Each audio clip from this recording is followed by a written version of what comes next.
ミチルとザックに任せることにした。え？不満か？いえ、そういうことじゃなくて、てっきり、和樹さんが担当するのかと。それも考えたんだがな。市場が入りすぎて、冷静な判断ができる気がしねえ。かといって、安高に任せると色々かき回されそうな気もするしな。シェリーだけでやってくれるなら何も言うことはねえんだが。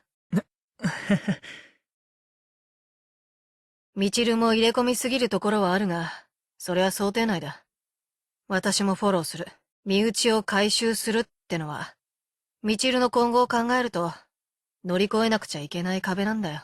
父親の件は。やっぱりあいつの心の一番真ん中にあるものだからな。わかりました。ミチルとザックにお任せします。別にそこまでかしこまらなくていい。必要なら、お前とミチルで情報交換しとけ。はい。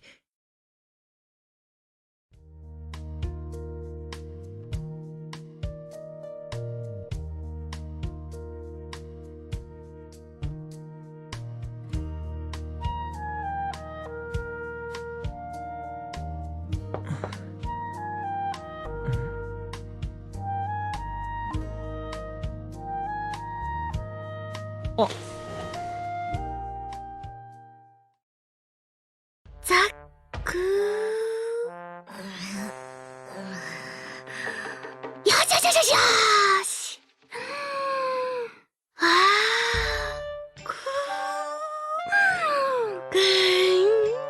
ねえ、みちる。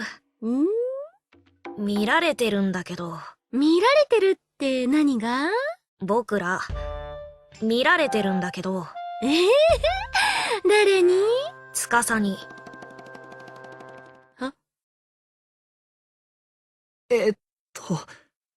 こんばんは。待って、待って。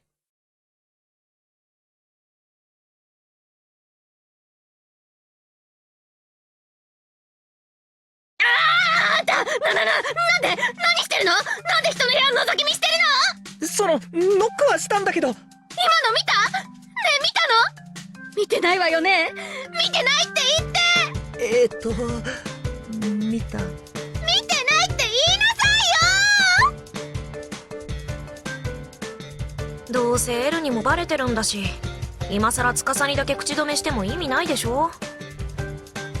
っていうか俺、前にザックから聞いた気がするよ。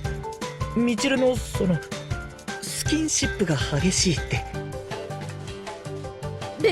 別に深い意味はないから。ザックって基本的にいい匂いするし、柔らかいからああすると癒されるのよ。クッションとか抱き枕とかと同じよ。へえ、僕ペット以下なんだ。ごめん、そういう意味じゃなくてね。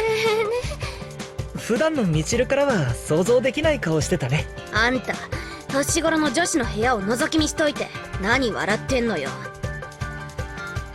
すみません。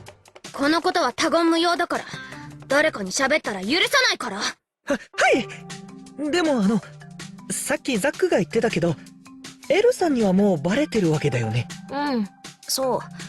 去年ここで暮らし始めて数日でバレた。あの人にバレてる時点で口止めしても意味ないんじゃ。うるさい！本当はあんたの記憶をまるっと消去したいぐらいなんだからね。油断した。で、こんな時間になんの用？アイラの回収担当を引き受けてくれてありがとう。それだけ言いたくて。そのことね。本当は俺が引き受けるべきなんだろうけど、ごめん。何謝ってんのよ。これだから素人は。新人なのにいきなりパートナーが寿命を迎えるって時点で誰だっていっぱいいっぱいになっちゃうわよ。こういう時こそ先輩に頼るべきでしょ。でもこの話を和樹からされた時のみちる、かなりビビってたよね。私に務まるでしょうかって涙目になっちゃってたぐらいだし。ザック、バラすな！いい司、全部背負い込もうとしないで。そうすると周りが見えなくなっちゃうから。わかった。ありがとう、みちる。アイラのこと、お願いします。ええ。こちらこそ、よろしくね。それと、さっきの件誰かに喋ったら本当にはっ倒すから。わかってるよ。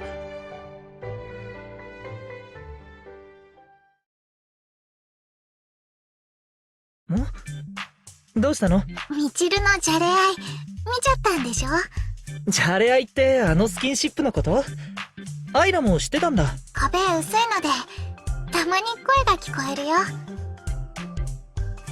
それに、エルからもそういう話、聞いたことあるし。仲睦まじくていいよね。司もやってみる？みちるがやってるみたいなこと、頭をぐしゃぐしゃにされるぐらいなら平気なので。あ、いやいやいや、さすがにそれは照れくさいよ。っていうか、アイラのその髪の長さでぐしゃぐしゃしたら絡まって大変なことになる気がする。そう？もしかしてやってほしいの？うん、そういうわけじゃないよ。なんとなく想像もできるし、私もたまにエルからやられるし。興味があるならみちるに頼んでみるといいよ。ちなみにザックは嫌そうな顔してた。そうなんだ。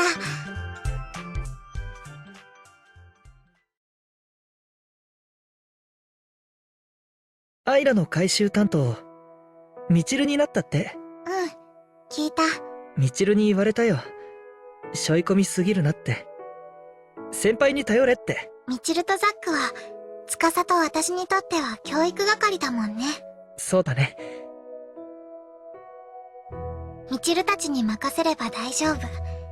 私、何も心配してないので、だから司も、いつも通りでいてね。うん。わかった。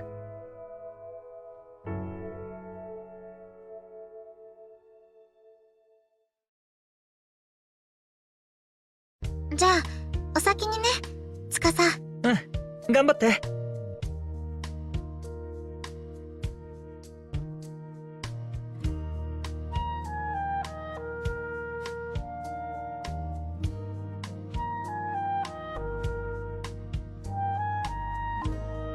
今日もついていきますから。毎回飽きねえな、お前も。別に面白くもねえだろ。面白いとか面白くないとか、そういう問題じゃありません。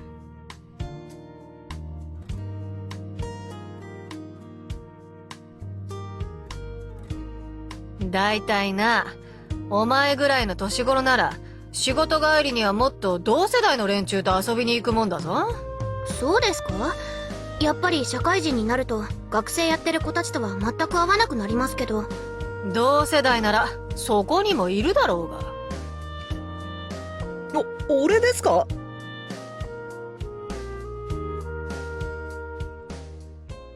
じゃあ司も一緒に。はあ？来るわよね、司。どうせ暇でしょ。そりゃ暇だけど、どこへ？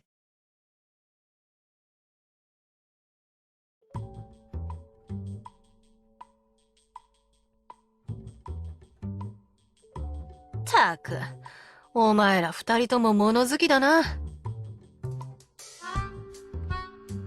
えみちる、和樹さんどこへ向かってるの？俺何にも聞いてないんだけど。ついてきたらわかるわよ。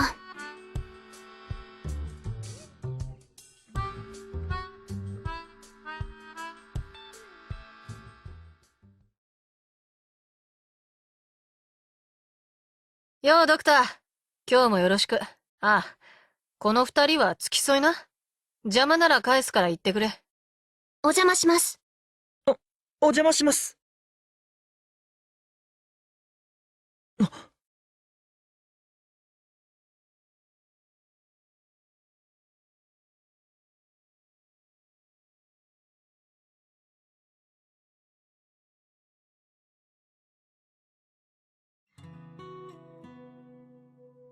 あれ以上は本当に邪魔になるから。俺、さっき和樹さんが義足を外すまで、全くそれを意識してなかったよ。もう2ヶ月以上一緒に働いてるのに、それってすごいことだよね。俺、たまに和樹さんにプロレス技をかけられたりするけど、そんな激しい動きをしても問題ないってことでしょ？あんたね、何十年前の話をしてるのよ。これだから素人は、今の義手や義足って、パッと見ただけじゃ全然わからないような、精巧なものばっかりよ。そもそも最初は、義手や義足で大きくなったメーカーなんだし。あ、そうだったね。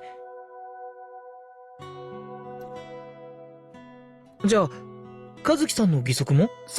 最初製、うちの義手や義足って、かなり評判いいらしいわよ。ギフティアを作ってるぐらいだもんね。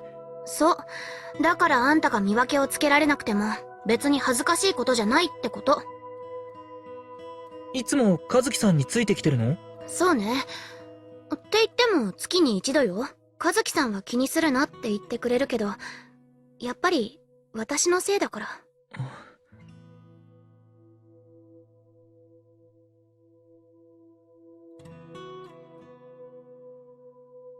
和樹さんが父さんの機能停止プログラムを作動させるだけの、あとほんのわずかな時間さえあれば、そこで終わっていた話。だけど、その時 R セキュリティの連中が現れて、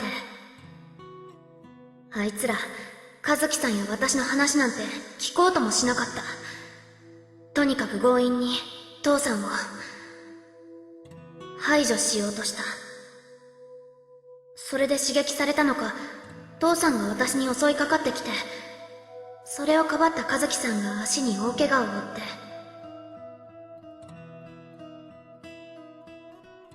だから、こうしてきちんと自分の目と記憶に焼き付けて、自分のしたことの責任を忘れないようにしてるの。みちるって、和樹さんのことをすごく尊敬してるよね。やっぱり、お父さんの件があったから？私、和樹さんに本当にいろんなことを教えてもらってるから、おかげで今の私がいるの。父さんを亡くした後ね、私、一人ぼっちになっちゃったのよ。アンドロイドチルドレンなんだから当然よね。身寄りなんていないもの。誰にも頼れなくて、精神的に参っちゃって、しばらく病院に入院してたの。そしたら、私の病室に和樹さんが顔を出すようになってね。松葉杖をつきながらよ。しかも毎日、私よりずっと大怪我してたのに。それで、私なんかの話し相手になってくれた。その時、和樹さんはこう言ってくれたわ。ギフティアと所有者の心に寄り添うのがターミナルサービスの仕事だ。私は、お前の父親の代わりにはなってやれねえが、話し相手にならなれる。せめて、お前が元気になるまではそうさせてほしい。でないと、お前の父親に顔向けできねえよ。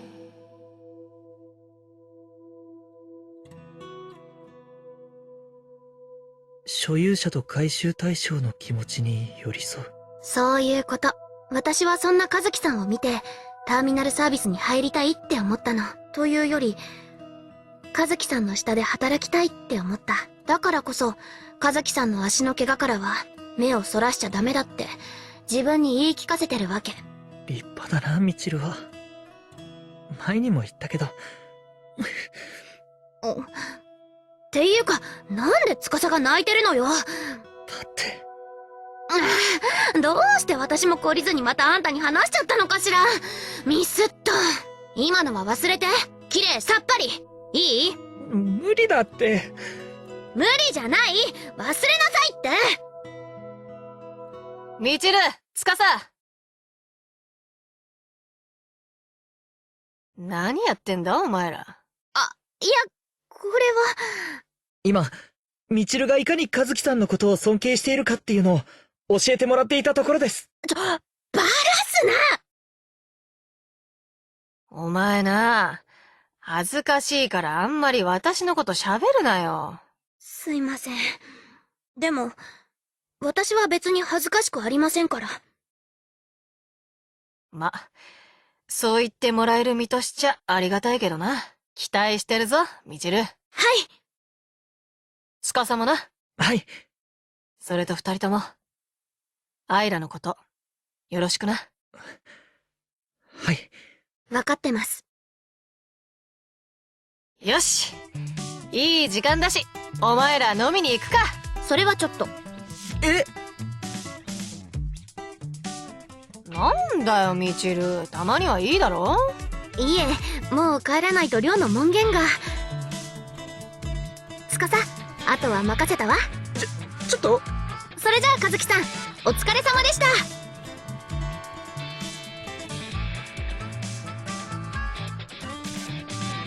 司は行くよな。行くよな。はい。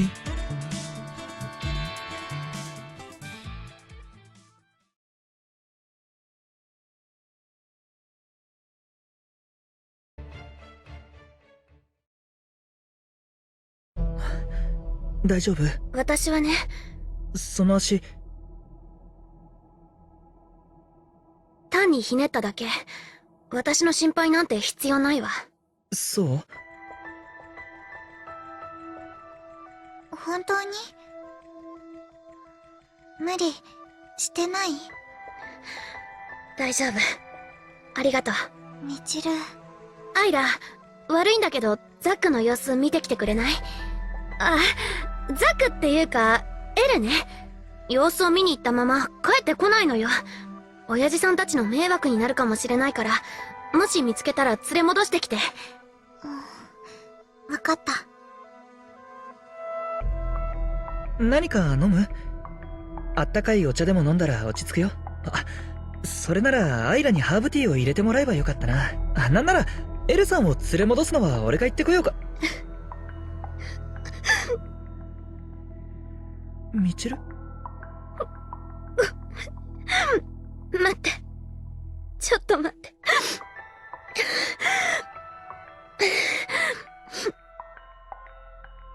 アイラには、あんまり情けない姿、見せたくなくて。あの子も、回収が間近に迫ってて、いろいろ不安に思ってること、あるみたいだから。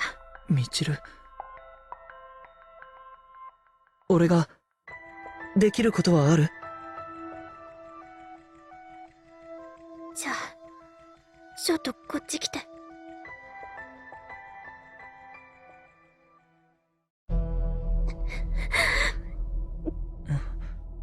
ちょっとだけ、あんたの手、借りる。本当に、ちょっとだけ。だから。うん。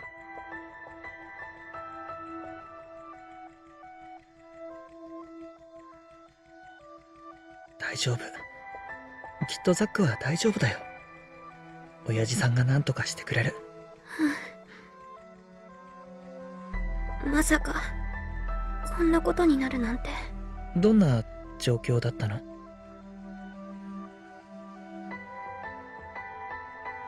回収同意書を、もらいに。回収対象はクイーン氏、所有者は黒飛びいつかだよね。今日、初めて訪ねたんだけど、所有者がギフティアを勝手に改造していたの。改造？両性具有。女性みたいに胸があった。もともとクイーンシーは男性タイプだったのに、あの黒飛びって人、とんだ変態だわ。ギフティアを、おもちゃとしか思ってないのかもしれない。そうね。だから私とザックで問い詰めたのよ。どういうことかって。場合によっては警察に突き出すって。そしたらあいつ、クイーンシーを連れて逃げ出して、私は玄関先で突き飛ばされて、転んで。二人が逃げていくのを、ザックに追わせたの。クイーンシーと黒飛びは、家の前の道に飛び出して、その時、車が走ってきて、引かれそうになって、ザックが、とっさに黒飛びとクイーンシーを突き飛ばして、ザックだけが、引かれたの。ザック、最初はすぐに起き上がったのよ。結構な勢いでぶつかったから心配したけど、でも、ギフティアって車に惹かれたぐらいじゃピンピンしてるでしょ普通。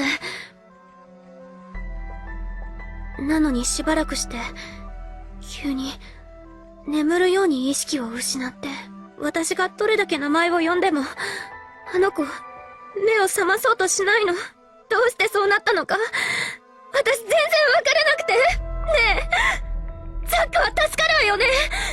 今は、眠ってるだけよね。落ち着いて。ザックを信じよう。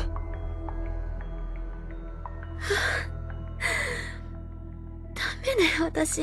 こんなに取り乱すなんて、思ってなかった。また父さんの時みたいに、家族を失っちゃうって思ったら、もう、わけがわからなくなっちゃって。ザックは、私にとっては、弟みたいなものだから。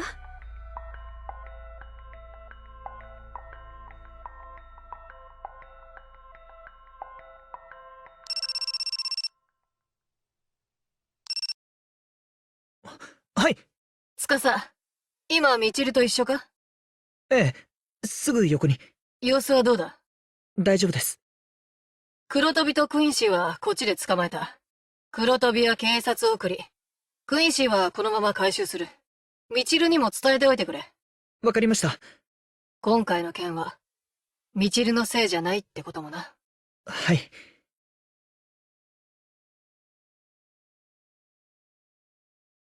こっちが気持ちに向き合う前に、終わっちゃったわね。クインシーは、どんな気持ちだったのかしら。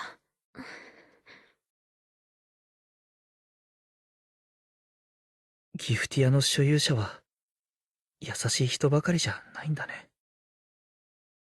でもギフティアは、所有者に対して無償の愛情を与えようとするわ。そこが悲劇なのよ。うん。ザックは、私のこと、本音じゃどう思ってるんだろう。なんだかんだで、あの子に頼ってるところ、あるから。今回だって、私が無理に追うように言わなければ、こんなことには、たまに、考えちゃうのよ。私と一緒にいるギフティアは、みんな、私のせいで辛い目に遭うんじゃないかって。ミチル。もうやめよう。考えすぎだよ。でも、そうそう。ネガティブになりすぎ。ザック！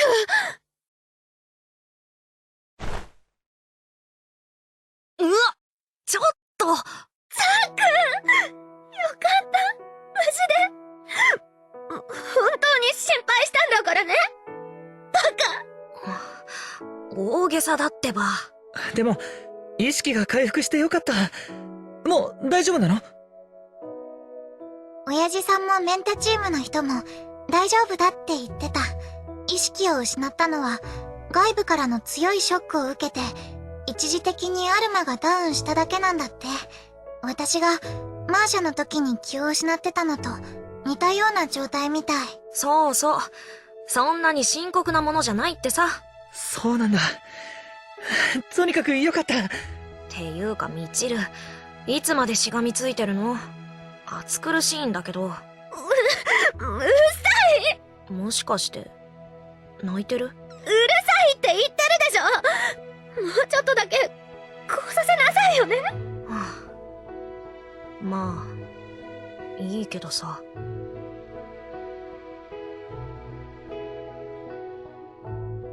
心配かけてごめんなさい。今、なんて？知らない。なんて言ったのよ。もう一度聞かせて。言わない。ザック！ミチルとザックって、いいコンビだよね。私もそう思う。っていうかミチル、どさくさに紛れて人の頭ワシャワシャしてるけど、ここ寮の部屋じゃないからね。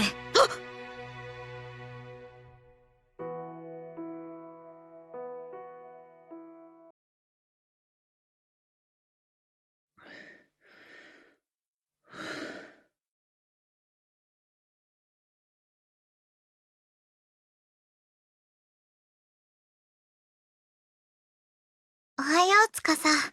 うん。おはよ今お茶入れてるんだけど、つかさも飲む？う。もらうよ。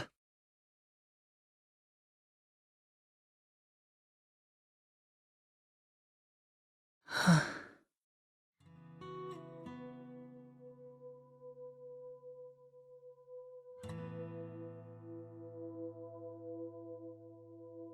つかさ、そこで何してるの？ザック、見つかっちゃったか。今日はよろしくね。大丈夫。僕に任せてよ。で、ここで何してるの？アイラのそばについてなくてもいいの？部屋から逃げてきちゃったんだ。アイラが部屋で私物の片付けを始めてさ、なんだかすごく胸が苦しくなっちゃって。でも暗い顔をアイラに見せるわけにもいかないでしょ。それでここで時間を潰してるわけか。つかさってヘタレだもんね。自分が情けなくなるよ。でも、それは責められることじゃないよ。そうかな。つかさって、アイラのこと好きでしょ？見ればわかるよ。みちるは気づいてないみたいだけど。でも、その気持ちは伝えなかったんだよね。うん。まあ、気まずくなったらアイラが気を揉むばっかりだっただろうから。そういう意味じゃ、悪くない選択だったと思うよ。その時の選択としてはね。でも、1ヶ月前と京都じゃ、状況は違うよね。好意を伝えられるのって、やっぱり嬉しいものだからさ、この1ヶ月、頑張って我慢した司なら、うまい伝え方、できるでしょ？ザックが俺を気遣ってくれるなんて、ミチルに何か言われた？抜けてるなぁ、司は。僕は、アイラの回収担当なんだよ。回収対象と、その所有者の気持ちに寄り添うこと。それが、第一ターミナルサービスのやり方じゃん。さすがだな、ザックは。褒めても、これ以上は協力しないよ。ねえ、ザック、俺、今から告白してくるよ。好きにすれば、一つアドバイス。あんまりがっつきすぎないこと、ただ伝えるだけでいいんだ。わかった。アイ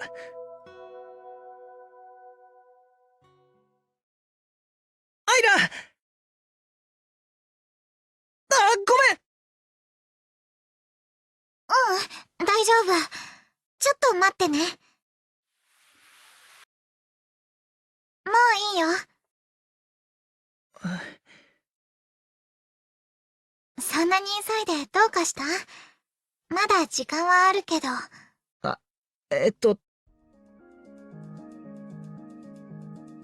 俺、アイラのこと好きだったよ、きっと。君と過ごした日々のこと忘れないから。今日までありがとう。私もありがとう。ありがとう、つかさ。うん。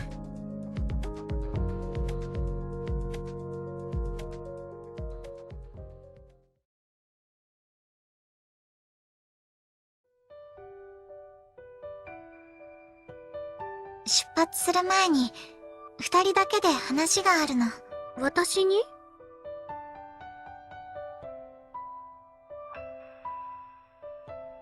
何の話だと思う？二人だけの話なんだから、あんまり勘ぐらない方がいいよ。司ってそういうところデリカシーないよね。ごめん。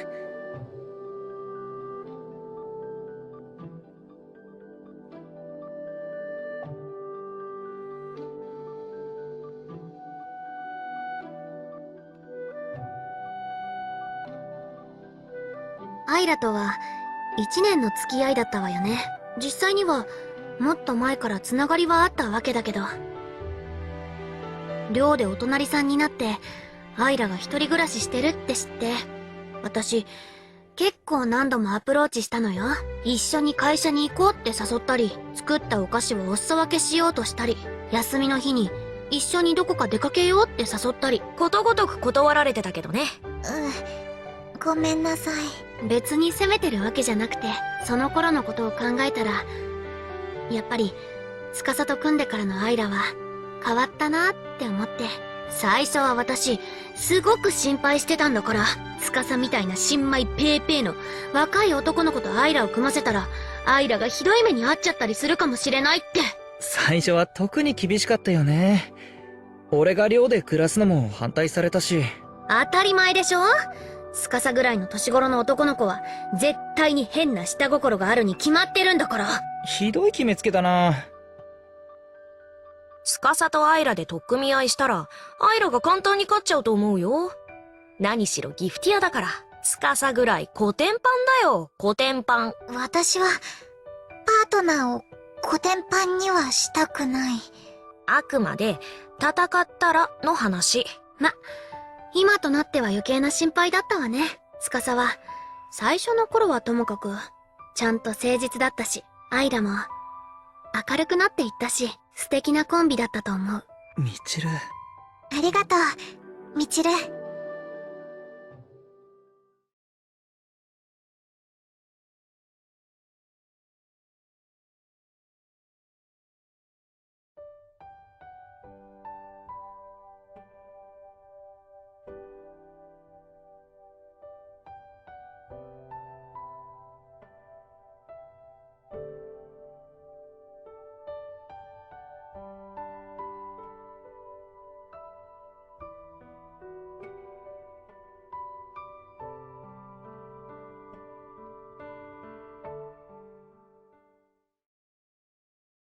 ただいま。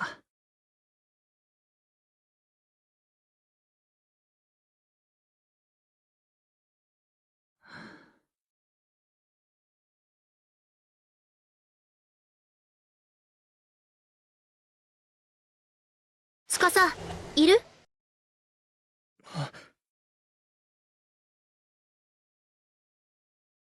シャキッとしなさいよね！っていうか、入ってくるときはノックぐらいしてよ。どうせ一人で落ち込んでるんじゃないかって思って、様子見に来たのよ。私の部屋に来なさい。ご飯作ったから。一人が辛いのは、私も経験してるからわかるわ。だから、ご飯ぐらいなら、一緒に食べてあげるって言ってるの。みちる。変な下心持ったりしたら、はっ倒すわよ。ちゃんとザックも一緒なんだからね。うん。ありがとう。みちる。今日、アイラに、謝られたわ。父さんの回収の時のことでね。力になれなくてごめんなさいって。そうよね。あの時の和樹さんのパートナーは、アイラだったんだもんね。私、アイラが和樹さんと一緒にいなかったのは、何か事情があったんだろうなって思ってた。だから、特に責めるつもりもなかったの。だけどあの子は、ずっと気に病んでたのね。謝られて、こっちが逆に申し訳なく思っちゃった。でね、その時に、司のこと、よろしくって頼まれたの。アイラが？ええ。司は、一生懸命笑ってたからって、あんな風に司が笑うのは、悲しい時だからって。アイラ。ねえ。みちる、ちょっとだけ。俺、ここで、泣いていいかな。わざわざ断らなくてもいいわよ。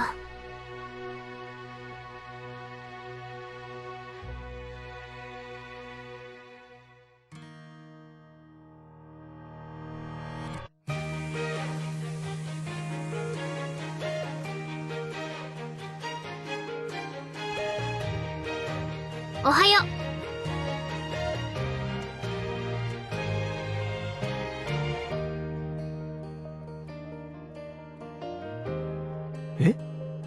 みちる、その髪、どうしたの？見てわからないの？切ったのよ。切ったって、急にどうして？理由なんてないわ。女が髪を切るのには理由があるって思ってるのは、男の人だけよ。それみちるがいつも読んでる少女漫画のセリフだよね。ああ、こらバラすな。が